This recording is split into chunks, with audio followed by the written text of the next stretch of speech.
محمد عادل محمد اشرف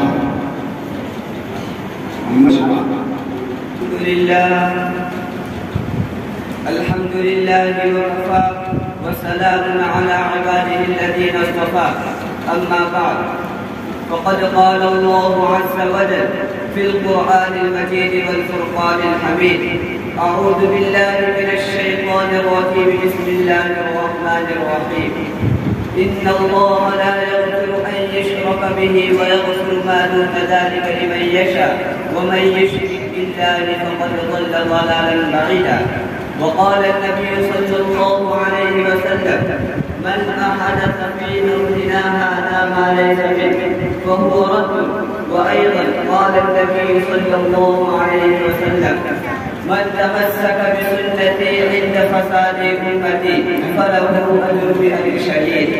صدق الله ورسوله النبي الكريم.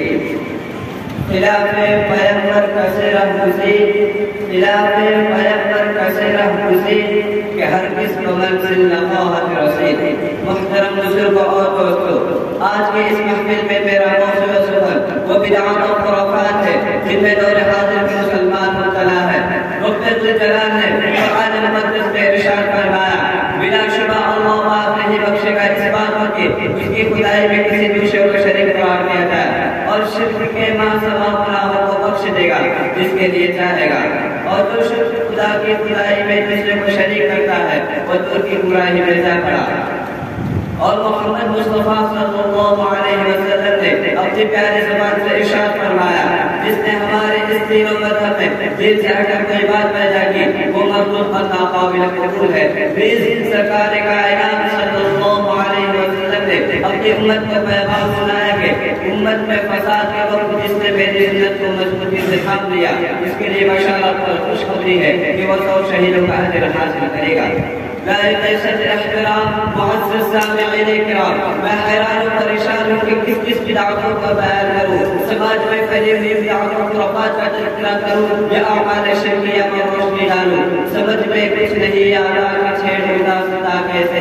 ایک طرف نبی پاک صلی اللہ علیہ وسلم کو عالم الغیب پر مختار کو ثبوت کیا جاتا ہے، تو دوسری طرف ہم سب کی ماں عائشہ صدیقہ رضی اللہ عنہا کی شان میں گستاخی ہو رہی ہے.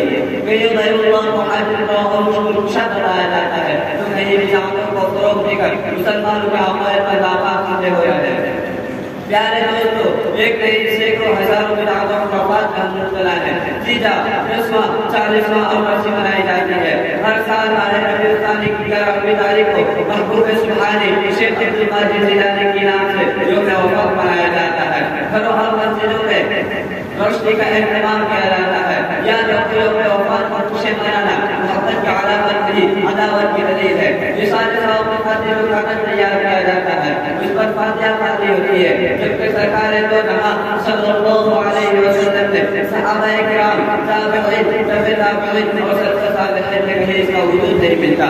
میت کو دفن کرنے کے بعد قبر کا آذان دی جاتی ہے. آذان اقامت میں جب مؤذن مکبر اشہد ان محمد رسول اللہ کہتا ہے تو انگوٹھوں کو چن کر آنکھوں پر رکھا جاتا ہے. نماز فجر، عصر، جمعہ اور عیدین کے بعد مصافحہ کیا جاتا ہے اور ان کو سنت سمجھا جاتا ہے. بعض مقامات پر دیکھا جاتا ہے کہ سنت نماز سے فارغ ہو کر دعائے ثانی کا انتظار ہوتا ہے. امام دعا کرتا ہے اور لوگ اس پر آمین کہتے ہیں.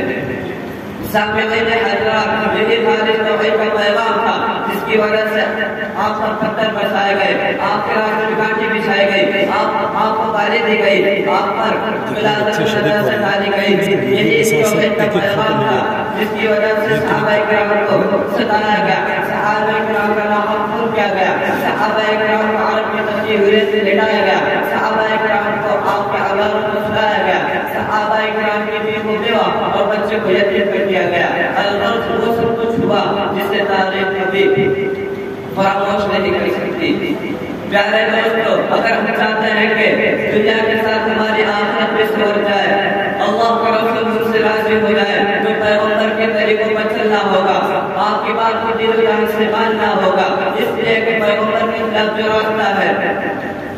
لیے کہ پیغمبر کے خلاف جو راستہ ہے وہ ضلالت و گمراہی کا راستہ ہے، وہ جنت کا نہیں بلکہ جہنم کا راستہ ہے. کسی نے کیا بالکل کہا ہے، خلاف پیغمبر کا سیرہ گزین خلاف پیغمبر کسیرہ رسید کہ ہر کس کو منزل لقاحت رسید. جس نے پیغمبر کے خلاف راستہ اختیار کیا وہ ہر کس اپنے منزل مقصود تک نہیں پہنچ سکتا. بس اسی سنج بات میں اپنے خطبے ختم کرتا ہوں. وآخر دعوانا الحمد للہ رب العالمین.